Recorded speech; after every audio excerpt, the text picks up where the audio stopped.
Hello, lovely podcast people. Back for another intro to the second part of my Body Smart podcast appearance. This one's all about aggressive dieting. I don't know exactly what I'm going to title this one because, again, we cover a whole lot. I'm just looking down at some notes. Loads of stuff here about aggressive dieting. Some unique insights or unique ways of framing things, looking at things that aren't always said, or I don't always say. So I think it's insightful. Those of you who have heard me talk a lot about it, I think there will be some new things due to the types of questions and the way the conversation went.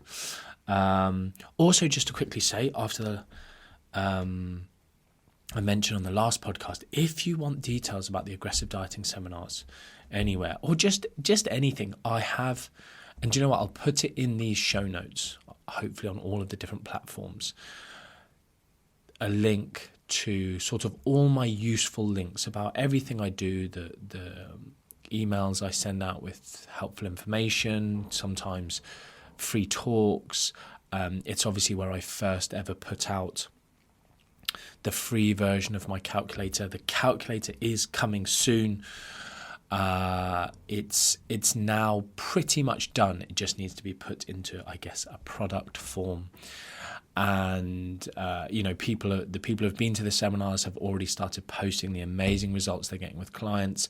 People really just having their minds blown about just the insane benefits. I've been talking about it a lot. Those of you who are long-term listeners or followers of my work will know more than others, but even MNU students coming along just going, I get it, I understand all the stuff with the research, I just don't get it. How can it be? How can you be less hungry? How can it be sustainable? How can you set this up for someone? And then going away and trying it on themselves and just being like, wow, it's unbelievable what you imagine and the reality of the situation when you do an aggressive diet properly. It's not just, and I do talk about that. There was a time point here, something about mindset around aggressive dieting. I can't find it, just a second.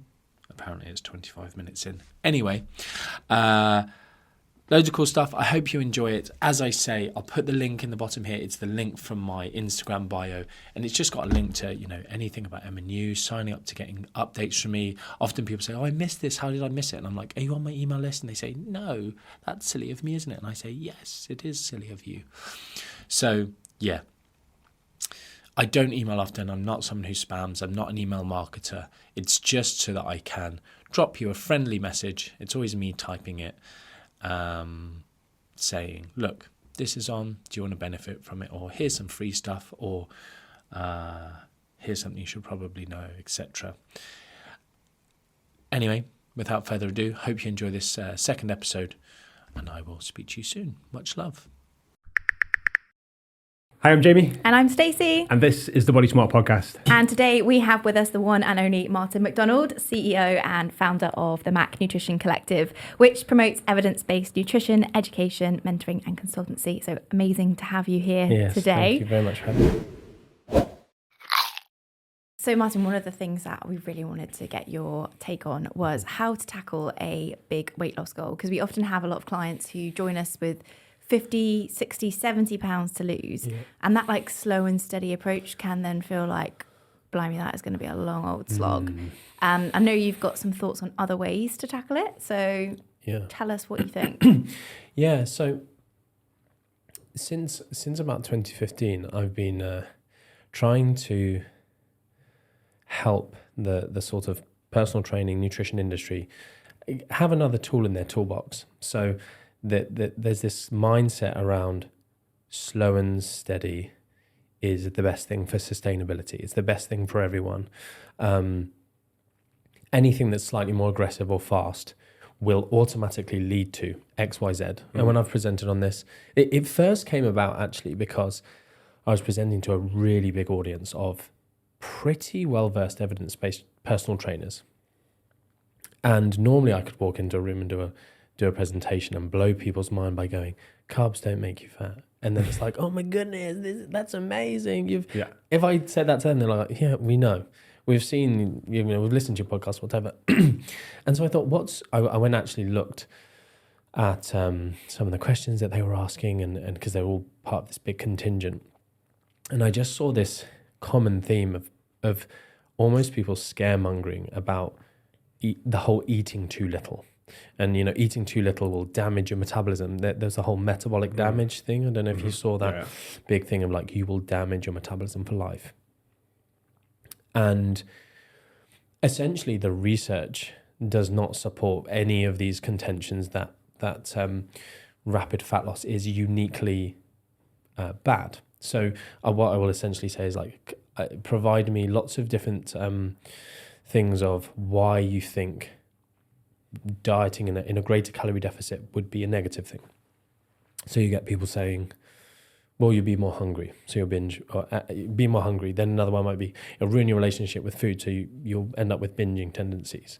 Or you'll have low energy, or your social life will be impacted, etc., etc., etc. And then I'll say, which of these things is unique to a larger calorie deficit? None of them. And what's actually the case is, and then I essentially put up data from lots and lots and lots of studies comparing moderate calorie deficits to maybe larger to very, very, so within the research is something called a very low energy diet. And we're talking 400 calories a day. Wow. In someone who weighs 80 to 100 kilograms or more. Mm-hmm. We're talking something that's absolutely the antithesis of what the fitness industry would ever tell you. And I will say at this point, I am not recommending anyone to do this necessarily. But what I'm saying is, hopefully and what I will say is, these studies, what they show is people doing this very, very low energy diet report lower hunger than those on the moderate energy restricted diet. Another thing that people say is, well, you'll regain all of the weight, you'll rebound faster, you'll gain it all back. And then they do these studies, 3 months, 6 months, 12 months follow-up, 2 years follow-up, 3 years follow-up. Like in the nutrition research, you will know that is a freaking long follow-up. Like that's impressive. Mm-hmm. A lot of money and time has gone into that. And we look at the percentage of, I'm trying to think of one of the really good studies on this. I mean, a big one on that is I think it comes down to the individual, doesn't it? In that sense, because for some people, if they've chronically had, and this is typically what we would say we see with our clients, is that they will go on a diet, they will go on something that's actually typically quite aggressive in terms of like a fad or something that they've tried. Yeah. They will maybe be able to adhere to that process for 2 to 3 weeks. Their willpower will eventually give in. And they will feel like, I cannot keep this up even to hit my weight loss goal, never mind sustain it afterwards. Yeah. They revert back to old eating habits and behaviors, and the weight comes back on and off them more. So like that typically like makes it not sustainable for them. Yeah. But you can definitely have people who have maybe got a healthier relationship with food. Maybe have got a already more of an output in terms of their calorie expenditure. You can put them in a massive calorie deficit, and if it's framed as a season and something that you can go quite aggressive at, and people understand that and manage that expectation, like you can definitely go into it and see faster results. With at least I'd say our clientele, it's not typically something that works very well. I almost wish I had like a pen and paper next to me here to make some notes, because you've touched on so many good things, like just like every little bit of that. There's like 5 important key points that you've highlighted there in terms of so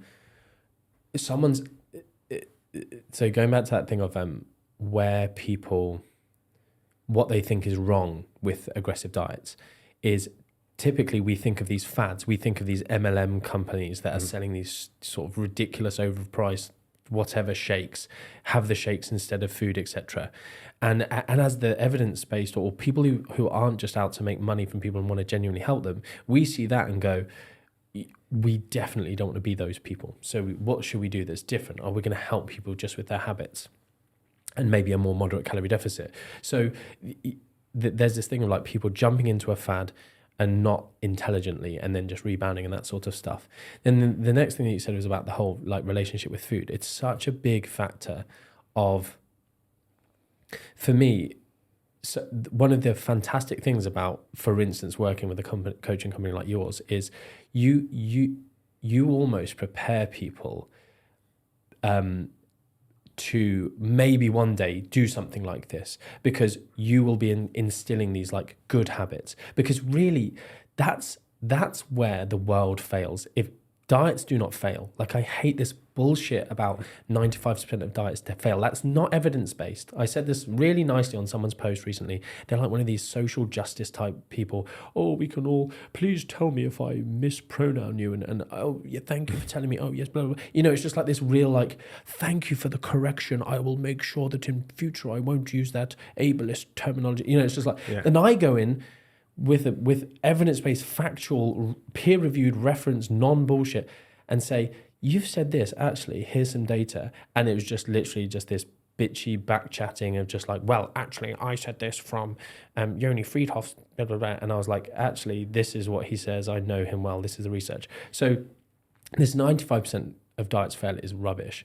But we get this situation of, if you can have the exit plan, have the lifestyle. If someone just doesn't have the habits to keep the weight off, maintain the weight loss beforehand, there is absolutely no point almost in starting. But if they can learn those, like on this more moderate approach, improving their relationship with food, because there's no point really in getting to your end goal unless you've learned that. So sometimes that's why it's such a positive thing to do things more moderately, because you just need that longer time. You know, you were saying about it can be a bit like, let's say someone's like half to £1 a week, £1 a week, they need to use 70 pounds. It's like, guess what? You've got a year and a half of dieting. It's like, what? You know, they go, I'm going to do a 12-week plan. And it's like, cool. Yeah. You're like a fifth, less than a fifth, a sixth of the way there. But actually, you need that time to reestablish your lifestyle, your habits, what food you buy when you go shopping, like how you integrate exercise into your life on a daily basis. That's not going to shift in 12 weeks. No, exactly. So that thing of what you're saying there, one of the things I will say is, unless someone is investing in kind of improving their relationship with food. So, for instance, I think we're very much on the same page of this. You mentioned flexible dieting, and it felt like from a very positive thing. And I'm just so the same of, for me, that was such a good thing that happened, which obviously was taken to extremes and ruined by some people. Things always are, But it's such a positive message that it ties in with loads of, if we're trying to not give people disordered habits and poor relationship with food that are really, really, really bad. Like, as much as it can seem airy-fairy to just go, so what if someone's a bit anal about the way they eat? So what if, someone has a poor relationship with food? It's like eating disorders, like, I think this is factual. I'm almost certain. We got salmon. No. We're going to check it. But have the highest risk of death of any mental health illness. It's really bad. It is really, really bad. So it's not in this, like, if you're putting someone on a diet and you're telling them, don't eat this, don't eat that. You're messing with stuff you don't understand, aren't you? Yeah. The carnivore MD guy who just seems to hate porridge oats. I can't remember who highlighted this, but essentially they had someone who had been anorexic, essentially death's door, like, a really horrible illness. Lots of people know someone who's gone through it, had started to have some porridge and saw his video and stopped eating. Yeah. Like that, like he should be held accountable for something. So, like, I'm not someone who ever wants to like get rid of sort of free speech, but it's just like he's a there needs to sometimes in senses like that there needs to be accountability, because it's you're demonizing something that yes, for some people, like if they want to live the type of lifestyle that he does, great, but like for other people, live your own life. Like for a lot of people, like eating oats and some fruit is a damn sight better than eating a bowl of like, something full of Cocoa Pops or something, you know what I mean? And which most people are having for breakfast. It's a ton of milk, ton of sugar, and then, probably getting hungry again about 2 hours later versus a bowl of porridge, some fruit, like much better option. Yeah. So this thing of people's relationship with food, flexible dieting, getting to this place of, so I use this term, unconditional permission to eat quite often. And it's something that I've done episodes on my podcast about this, relating to, for instance, aggressive dieting. So it sounds crazy to go. So I typically I created an aggressive dieting calculator, and typically people end up in a region of around maybe 800 to 1200 calories roughly. And it uses your sort of current body fat percentage. There's something called the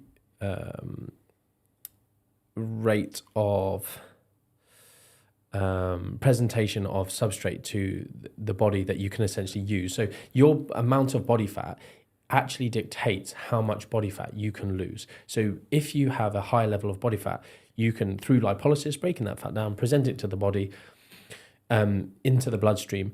There is a limit to that rate. If you eat 0 calories, some people cannot lose fat any faster because their body cannot break down fat and present it to be burnt at a fast enough rate.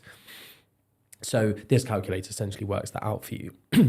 And as in to work out the maximum your maximum fat loss rate. Have. Yeah. Right. And so if you're lean, that number goes, or not even necessarily lean, just kind of mid-range. That number, fasting, and what happens then is you just start losing all lean body mass, because then your fat's maxed out, so then we're now taking from lean sources. But someone who has a lot of body fat, which typically if they need to lose, say, 70 pounds, they might have, they can go much lower. They'll have less of the negative effects. And but I talk about this unconditional permission to eat. And it isn't just flexible dieting for me. It isn't just this thing of like, oh, you can eat some ice cream within your calories. Flexible dieting for me is flexibility in every realm and facet of what you're doing. So I typically hate deadlines. And I'm not hating on anyone who gets clients to go do photo shoots or pick a date and set goals. But it's an external added, extrinsic pressure on them. And through all the fitness competitors, photo shoots, bodybuilding, where eating disorders and body image issues and just are absolutely rife, there's this external pressure of you have a date. If things aren't progressing at the rate that they need to, you start to tighten, even if the wheels are falling off, you still either, whatever the analogy, put your foot on the gas pedal more, or just tighten those, screws a little bit harder to get that progress. And there's less of a social life, there's less of a dietary variety. Whereas if you can have this fully flexible approach where you go unconditional permission, not just to eat any food you want, but unconditional permission to adjust your calorie deficit back to maintenance that day. We're talking about, I sort of mentioned menstrual cycle earlier, but obviously the hungry week, where metabolic rate changes, appetite changes, cravings change. If you have unconditional permission to go to maintenance just during that week, like imagine you're in you're burning 500, you're in 1,000 calorie deficit roughly, which is not by any realms, I don't think, aggressive. You add in 1,000 calories back to maintenance that week, like how much better? And people go, oh, but it's going to take me forever to get to my goal. And it's like, well, what normally happens during that week? Well, I go off plan, I do this, that, and the other, I gain weight, I do this, that. It's like, so all I'm asking you to do is just get to your goal 25% slower, because you actually then hit the ground running harder the next week. So this thing of flexible dieting, it's like if you can have flexibility in the end goal, the rate of fat loss, you use the word season, like seeing certain calorie deficits as a season. I'm just going to do this for 2 weeks. I'm going to eat 800 calories for 2 weeks. If the other thing is doing it with someone who's coaching you, providing some accountability. Yeah, of course, it makes a huge difference in terms of just being able to adhere to the process, because that can feel quite aggressive for some people, in the sense of they might find some changes in, just physiologically how they're feeling, maybe psychologically, and your coach just be like, that's normal, it's okay, like you are just doing it for 2 weeks in that sense. And would it be something that you would recommend for someone who's quite lean to still take that approach? Because I know you said the rate that you can lose fat is lower. Limited. So say, for example, I've got a holiday in 3 weeks. I have. My approach is your approach. Well, I can have a bit more today. I've got 3 weeks and it's not like I've got loads to lose. It's fine. But if I was to go on an aggressive diet, would that feel significantly harder than someone who had 70 pounds to lose then? I feel like the answer is it depends. Well, yeah, it's not necessarily the feeling of how hard it is. It's just how much fat you're going to lose. Because if you want to put numbers into it, let's say your total daily energy expenditure is, I'm trying to do some real quick math so I end up on a nice number for people. But let's say your total daily energy expenditure is 2,500. And so that's your BMR plus your daily activity plus any little bits of exercise you do around that level. And you eat 1,000 calories a day. You are in a 1,500 calorie deficit. And you, over a period of 5 days, roughly speaking, energy balance and what we understand from the energetics of adipose tissue and stuff, you're going to lose about 1 kilogram of fat by doing so. So 5 times 1,500 is 7,500. So it's about like the 7,700 calories in a pound of a kilogram of adipose tissue. So you go that. Then let's say your body fat percentage is 15% body fat. There's a paper by Alpert et al., and they essentially looked at this rate of fat loss. They looked at this, rate that we could go through lipolysis, the presentation of fat, the stuff I discussed a minute ago. And the numbers that they came out with, I've kind of, because they did an update paper and said, we got this part of our equation wrong. And then they've also don't take into account stuff like you're probably consuming some caffeine and other stuff that might change things. So what I tend to say is divide your body fat percentage by about 15. It's somewhere between 13 and 20. We're going to use 15 for this equation. So that's 1. 15 divided by 15, 1. Nice maths. So what that gives you is 1% of your body weight per week is the amount of fat that you'd probably be able to lose. So do you mind saying, or we just go say you weigh like 60 kilos, so a listener, 60 kilos. If they are 15% at 60 kilos, they can lose 1% of their body weight. Now, it's annoying. No one likes percentages. We just move the decimal point 2 places that way. So 600 grams, 0.6 of a kilogram. So they can lose 600 grams of body fat a week. So the scenario I just gave you, where you were eating 1,000 calories a day and you were losing a kilogram, that means that can't happen for you. Got you. So straight away, an aggressive diet for you doing that wouldn't work. You'd start taking things from lean body mass areas. So that worked out really well. I hope everyone's impressed listening to that. Yeah. So in that situation, there would be no point me eating 1,000 calories. No. Yes and no. And I love that you're asking this question, right? Because I do the same. Because of what aggressive diets do, and that is massively switch off hunger. So I would much rather diet aggressively than do a smaller calorie deficit, simply because it just switches my hunger off. How does that work? And how long do you typically? I don't know if I've read something about you doing this like a couple of years ago. I've done it about 4 times now. Yeah. So 4 years ago, I went away and I was like, 2 weeks when I get really lean. I want to just get like a bit shredded for this all day. Yeah. So I put myself in like a 2,000 calorie a day deficit. Cool. Yeah. And it was like, it sucked for like a day, and then I got used to it, and it was, it was one of them. But I got very lean very fast. But that's like 2,000 calories a day. Which, let's just remind everyone, women generally don't have that much to play with. Yeah, that's another thing. Yeah, they don't. Yeah, because especially if you're active versus inactive, loads of our clients were like. Well, I done my maintenance is maybe like 3,200. So not only did I dialed up my activity, I also dialed back the calories. So I'd done both things. But like in my mind, as we were talking about seasons, I was like, it's only 2 weeks. 2 weeks. Yeah. And I also always do this thing before a holiday where I'll stop a day before, so I'll eat back at maintenance, because otherwise I just know I'll be like, I'm on holiday, and then just eat, and like I can maybe rebound a little bit. So maybe the day or the 2 days before I'll be at maintenance, but that did work. But was 2 weeks. Yeah. I was about to say, like, how long have you typically done it for? Have you seen people do it for? Because it is. Yeah. Well, so it's when you present this data, it's crazy, right? There's this study. Damn it, I can't remember the author, but it's if you type in like Mr. AB into the internet, or if you type in 385-day fast. Oh, I've seen this. Yeah. So I present this study all the time because it is crazy. Because when people go, if you skip breakfast, your body will go into starvation mode and you won't lose fat. And it's like, this guy skipped breakfast for a year and every other meal. And he went from... I'm sorry, and every other meal? Yes. What, he didn't eat anything? Ate nothing. No, he ate nothing for like over a year, I think. Stop it. Yeah. Unbelievable, What right? What? So he went... Hang on, you're going to have to expand now. Yeah. What? So it's such a cool study that just shows it's absolute crap. There you go. In 1973, Dennis Gaylor Goodwin went on a hunger strike for 385 days. No, not this. No? So, well, it could be 382 days. Oh, this over there. If you go, here you go, Angus. Yeah, Mr. AB.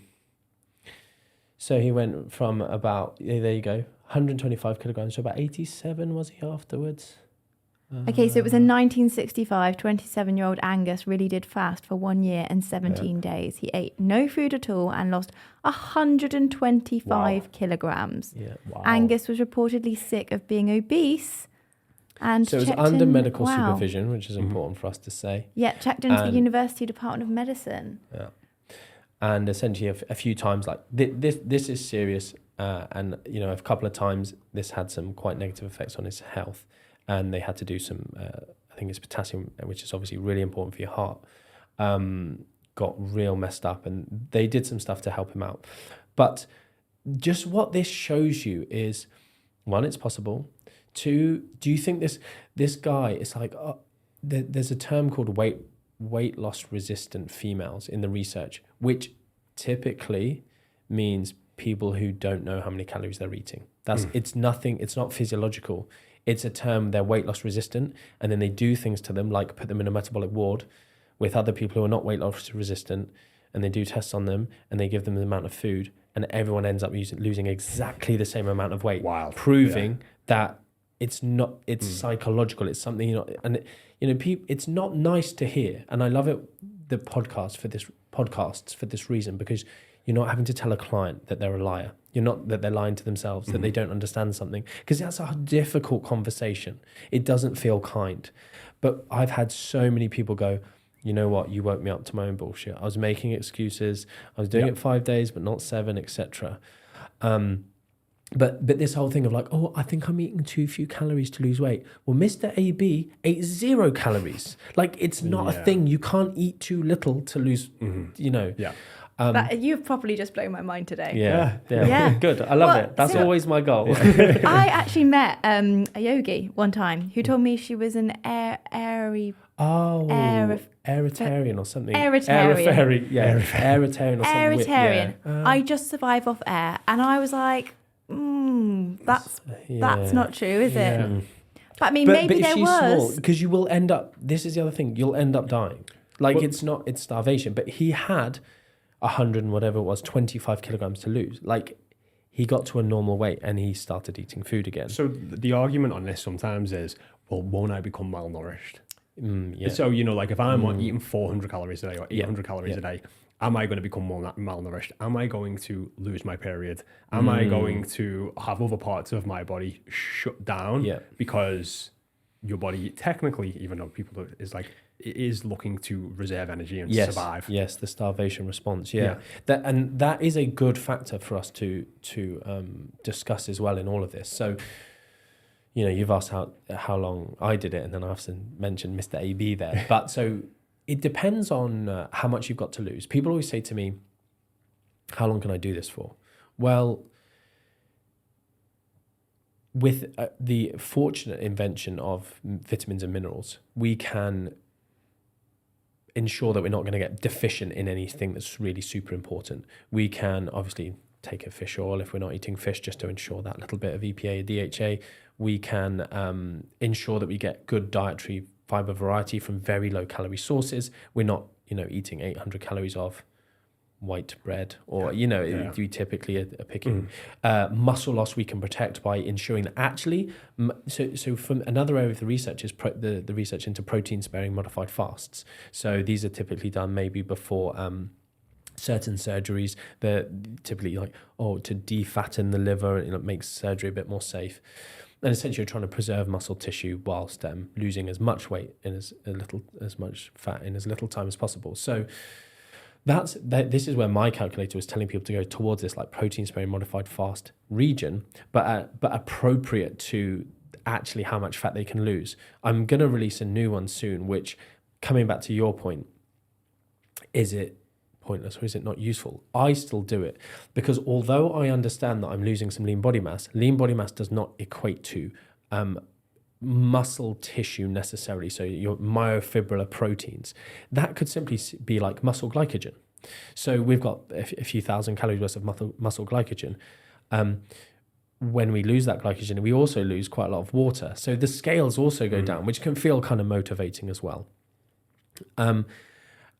All that my new calculator is supposed to do is to help people like me, because if I just did my calorie deficit for how lean I am, I end up in a region where I'm really friggin' hungry and I hate it and it sucks. Like even a 500 calorie deficit for me sucks because I'm like, it just removes, like I'm dieting, I'm a bit hungry, I can't have a couple of bags of sweets or whatever I want to have, versus, and also I'm going to be doing it 2 to 3 to 4 to 5 times as long. But also these aggressive deficit, they, for a number of potential reasons, are switching off hunger, whether that's ketosis, whether that's something to do with, I've got some theories around what it might be. There's some research around your duodenal opening and that leading to some of your appetite hormones being released. But that's kind of irrelevant. It does it. And it's super, super consistent in the research. It's not like, for some people it might work. Like it's almost everyone. It's almost unequivocal.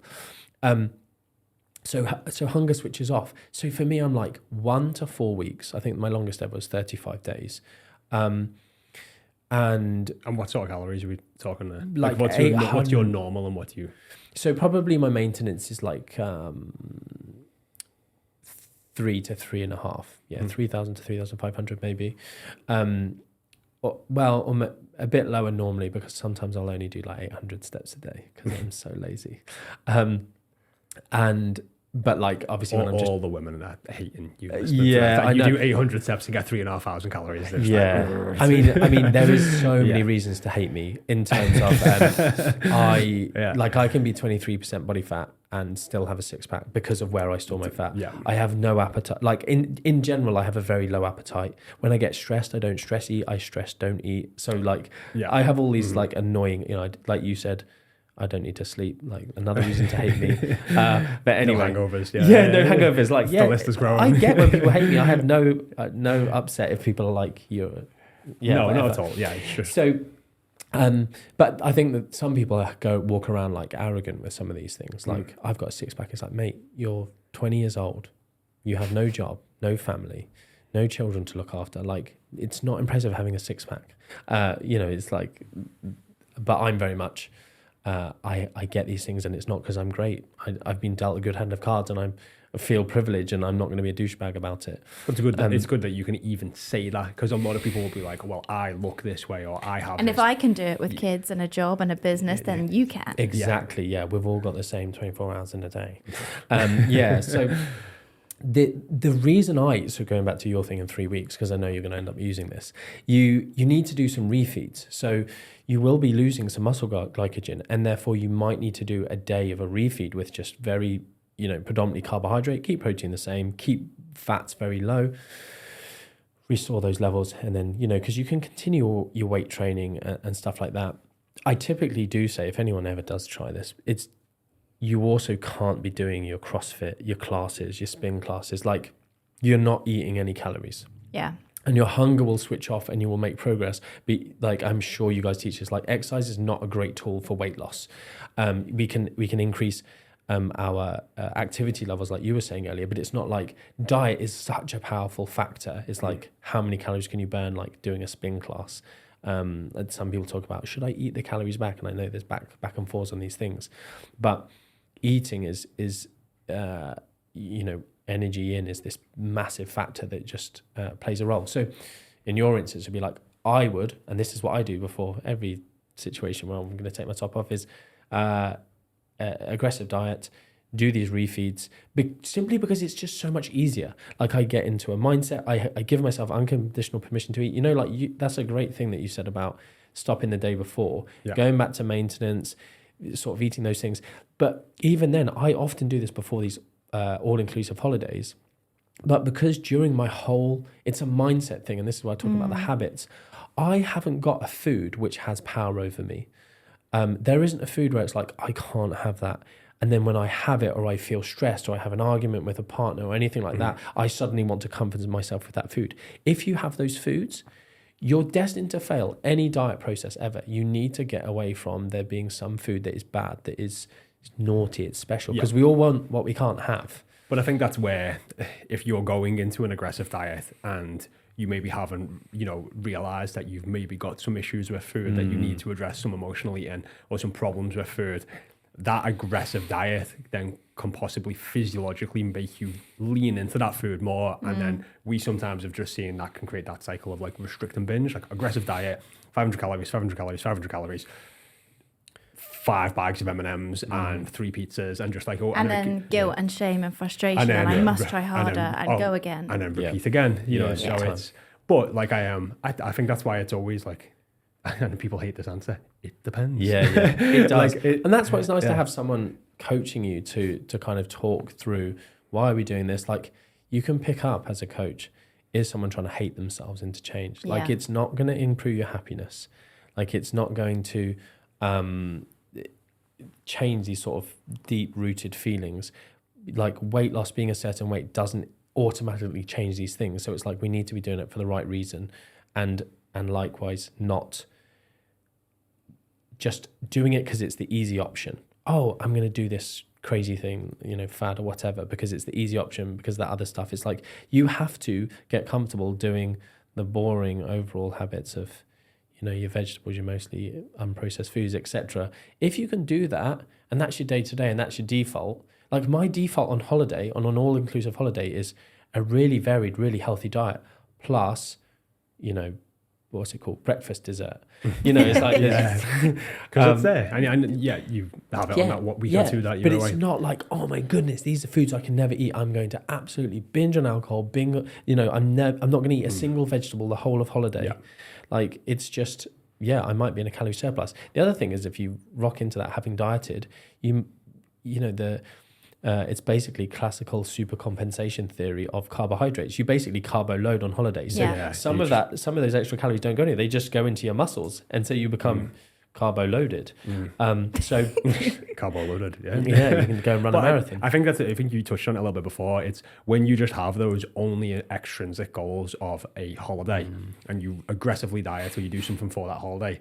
When you get there, because you've done it from such a place of, I just need to look good on that holiday, then you massively binge, massively overeat, overdrink, and then you kind of get back into that place of like self-hate after the holiday, versus if you do it from more of an intrinsic reason why, it's like, I would maybe like to look a little bit better too, and you can still have that healthier moderation when you're away. You do get to basically have your cake and eat it. Yeah. So true. Yeah. But so if, just go back to the question around whether you've got a lot to lose or a little to lose. Sure. If you have a lot to lose, is there something that you would recommend to achieve that long-term, say, 70-pound goal, and how would you tackle that? And what are the implications if it's a woman, like on hormones and cycles? Yeah, good question. So one of the best studies on this followed, I believe, perimenopausal women. And they're now into their 3rd year of follow-up, and they've been doing some cool stuff around bone mineral density year on year.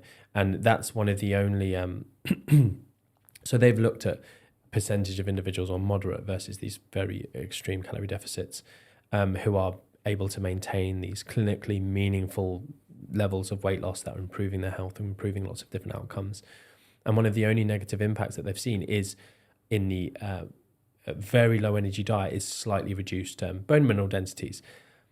The other thing in this study is they are not doing things that promote bone mineral density, which you guys obviously would be telling people to do. It's like the impactful exercise, the stuff that cause osteoblastic activity in their ends of their bones. So doing that activity, doing some of these sort of impact stuff, and eating protein, to a higher level than just like the absolute minimum.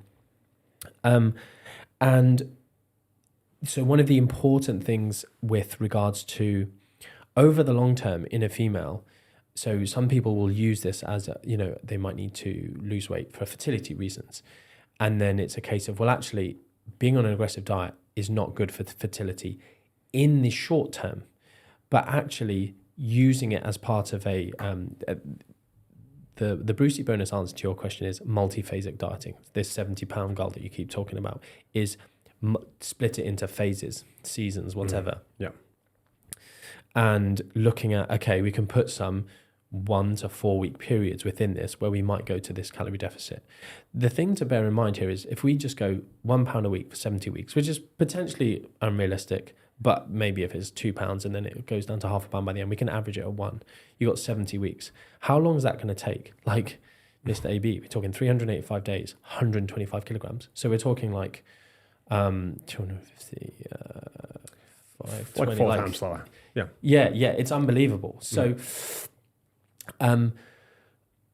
this scenario of, well, am I going to be nutrient deficient? Well, if you're dieting for 70 weeks, it's like you still have to remove that amount of energy from your diet. We have ways of putting it back in.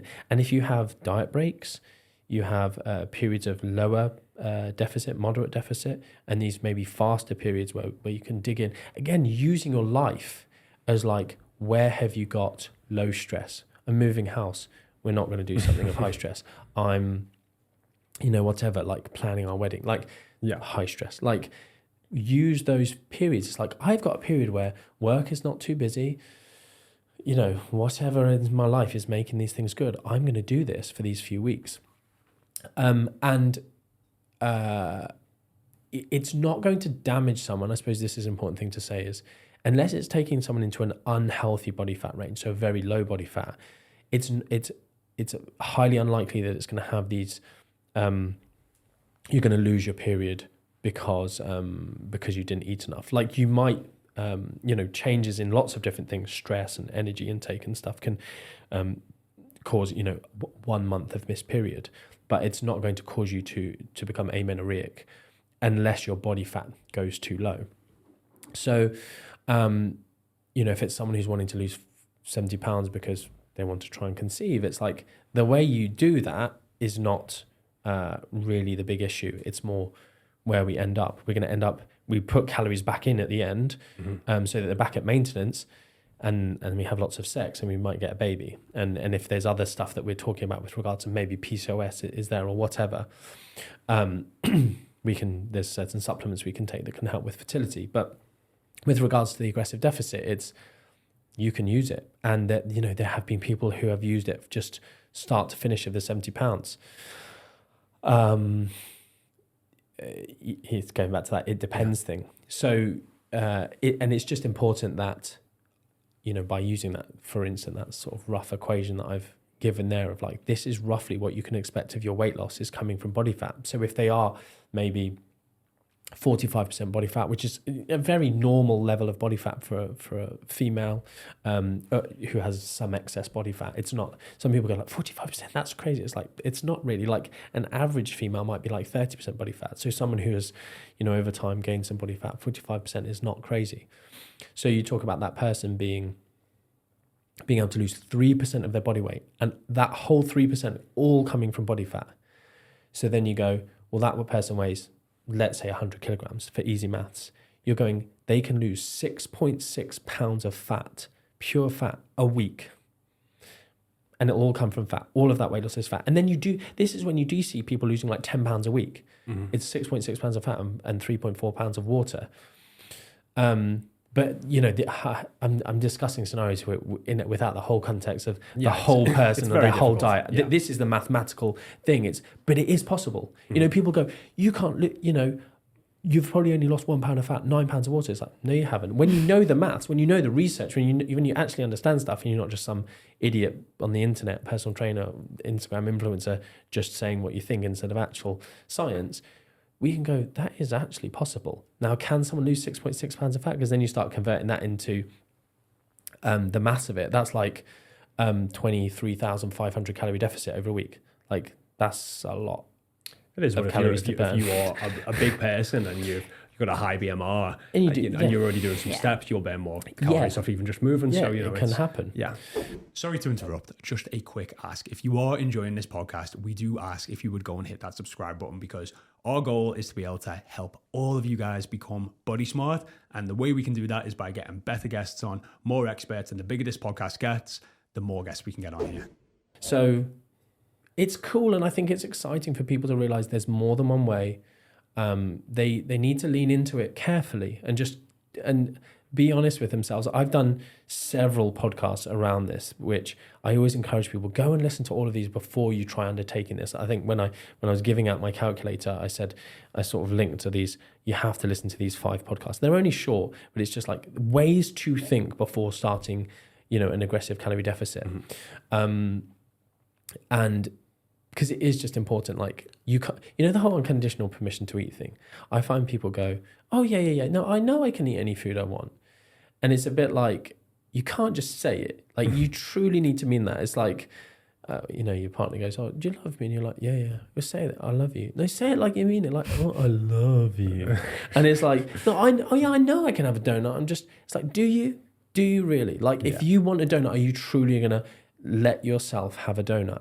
And once you get to the point where, like, I'll be aggressive dieting and there'll be certain foods where I'm like, I know I don't feel great if I choose that over this. I feel a bit more hungry, but I'm like, I really freaking want it, so I just do it and I have it, and I either then reduce my 2,000 calorie deficit to 15. That's the other thing as well, just to say this, I'll sometimes get to 7 p.m. and I've only had 600 calories, and so then I've got like 200 to 600 more to have.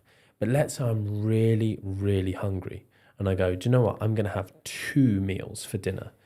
I go up to 1,800 calories and I'm still in a deficit and I've eaten a double dinner. Yeah. But I didn't go, I'll have 2 Galaxy bars, because instantly there it's like, boom, just the world's ended. Whereas if I go, I'm going to have these meals that I eat that normally I'm fine with, I'm going to eat just 2 of them back to back. Oh, I feel really satiated. I'm going to go and lie down and go to sleep. Fantastic. Like there's the area of intermittent fasting was a big paradigm shift for me. Coming from a background of bodybuilding, you have to eat 6 times a day. You can only eat these foods, like, horrendous, killed my relationship with food. Coming from the thing of, you don't lose muscle if you don't eat every 3 hours. It just doesn't happen like that. Understanding that really total daily protein was the only factor, bar some resistance training, that you needed to ensure, and you could eat in any meal frequency and lose weight. I then started fasting until 3 p.m., 4 p.m., 5 p.m. And when you're on lower calories, like I'm sure you guys have seen it, like loads of clients can just go, oh, I'm going to skip breakfast. And they're like, breakfast is the most important meal of the day. As soon as they have breakfast, then they're like, I'm hungry again. Whereas if they just have a coffee or have my thing is I just have a can of Monster, white Monster. And then just I'm working and I'm busy. Yeah. I'm not hungry when I'm busy. I'm working, I'm distracted. But then in the evening, when I'm just sat down, I've got more time, I'm hungry. Cool. It's now, 3, 4, 5 p.m. and you have your first meal. And now between then and bedtime, you can eat all of your calories, whether you've got 800, 1,000, 1,200, 1,500, 1,800, like loads of people are dieting on 1,600 calories. Like, cool, you can eat all of those 1,600 in like from 3 p.m. till 8 p.m. Yeah. It's just like, and then you feel satiated during that time, and you go to bed rather than, I'm going to bed really starving, hungry, I can't sleep, I'm just lying because you've spread your meals out throughout the day. Because you've spread the meals out. Like, it's just, that was a life-giving revelation to me, the intermittent fasting. And again, it's been taken too far. Mm-hmm. People have ruined it. People are saying like, you live forever if you do this. The only way to lose fat, autophagy, like all these fancy words. Yeah. But it's just more tools for people to use that they can go, oh, I don't have to like carry around Tupperware. Like, how many of your clients have you told them to like carry around Tupperware and wouldn't want to work with you? Yeah, probably not. But some people love it. I get it. Like, and I'm not shaming anyone who's like obsessed with. But I think the cool thing with it is, as you keep saying, it depends. But there's also like research to show if you want to do this way, cool. If you want to do it this way, cool. And if you've got something that works for you, great. And if you don't, find something else. It's not one way or the highway, which is really empowering. Yeah. So if you have tried something and it hasn't worked, you're not broken. Yes. You just need to find the thing. Yeah. And thanks for using that word broken, because it's just made me remember there is a mantra out there in some of this kind of body positivity circles, some of the anti-diet circles, some of the health at every side circles that have come to shaming people for wanting to lose weight and change their bodies, which is just absolute crap. Like, we shouldn't shame people for being any body size, but it has literally become a circle of shaming people for just wanting. Like, we've had MNU students who have wanted to change their health. They're in bigger, larger bodies, and they're part of these groups, and they literally express that they want to lose weight, and they've literally been shamed and kicked out of the group. And it's like that, that is just as bad as people shaming people for being another way. So there's this mantra that the whole, you're damaging your body, weight cycling will lead to this thing of like, you're damaged, you can't lose weight. And again, the evidence is not there on that. And I'm saying that because, again, you use the word empowering, and I flipping love that word, of it's so empowering to be told you're not broken. Like, your weight cycling history has not broken you. Actually, this whole thing of metabolic adaptation, when you lose weight, and this, unfortunately, prevention is so much better than cure. But when we start at our body weight of let's say when we're 21, if we do let our body weight track up, if my thumb here is like the amount of energy that you expend at this body weight, when you increase body weight, your metabolism goes up. So some people go, oh, I'm heavy, I've got slow metabolism. And the research doesn't support that. You've got a faster metabolism. Yeah. But when you lose weight, this happens, and it's really unfortunate. You go back to that same weight, but your metabolic rate is slower. And that's typically mostly from NEAT. But we can kind of affect NEAT because we can just count some steps and add some steps in. So that can be helpful. But it is sucky that we might have to live on slightly lower calories here. But then let's say you've gone back up weight. That happens. That gap closes. People seem to think that this is what broken would look like. You gain the weight, it comes back down here, then you regain that weight, and you're still screwed. You're not. It goes back to where it was. So it's unfortunate if you ever want to get back to there, that's going to keep happening, and you have to put in new habits and new lifestyle things, and maybe eat in a change your environment so that you're not being bombarded with foods that you just really want to eat, and you be a bit more active and choose those things. And you can live back here, but it is unfortunate. We all get dealt those cards, and it does suck, and I get it, but you're not broken. So if you're back there, you can most certainly, get, and sometimes a new thing that I'm saying more and more is within the sort of body image research, you often use like goal weight, dream weight, and ideal weight. So there's lots of these different factors, and within dieting, there's certain things of like, is it better with goal setting to set someone a realistic weight versus what might be their dream weight? And the differences between someone's dream weight and what's clinically ideal and whatever, they're like vastly different. And actually, it doesn't seem to impact whether people got that someone just like a ridiculous over. You're never going to achieve that. It doesn't actually seem to affect the outcome of in these studies. So, which might be because someone's got these crazy goals and they just try harder, whatever initially, but they're going to fail at some point versus someone who's got this more moderate goal. But anyway, so yeah, within that thing of how we go around this stuff of if I'm going to always try and push myself to here, and my body fighting back against me, the hunger, the lack of activity, maybe the lowered libido, maybe that's not where you're going to live. Maybe you can find some solace here. You feel a bit better, you've got good habits, you're feeling a bit more confident, your body's moving well, you're not too hungry all the time, you can still be sociable, live there, have a great life, have lots of sex, do whatever, like cool. That's really the goal people are looking for. It's like not a number on the scales. Yeah. Because it doesn't equate to happiness or necessarily those things. So yeah, just to kind of say about they're not broken. And that was the thing that you'd led me to say, but yeah. Very comprehensive answer, as always. Thank you, Martin. It's been an absolute pleasure having you in today, and we've covered a variety of subjects, so thanks. Yes, no, I really enjoyed it. Thank you. And I know your podcast also goes into multiple tangents, so where can people find you if they want to hear more of your research and what you've got to share? So my podcast is Not Another Nutrition Podcast. It's kind of aptly named because, I like to discuss all sorts of different things I talk about, like wisdom episodes. And as we've kind of touched on today nicely, it's like there's not just like the hardcore science stuff. There's other areas that are important to kind of look at. So I do cover all sorts of those things. And then I guess the other areas are just my Instagram is where I spend far too much of my time. So Martin Nutrition, people can kind of search me on all of the different platforms. And then obviously Mac Nutrition Uni if people are interested in getting qualified to work in this area, that's the other place where most of my work is.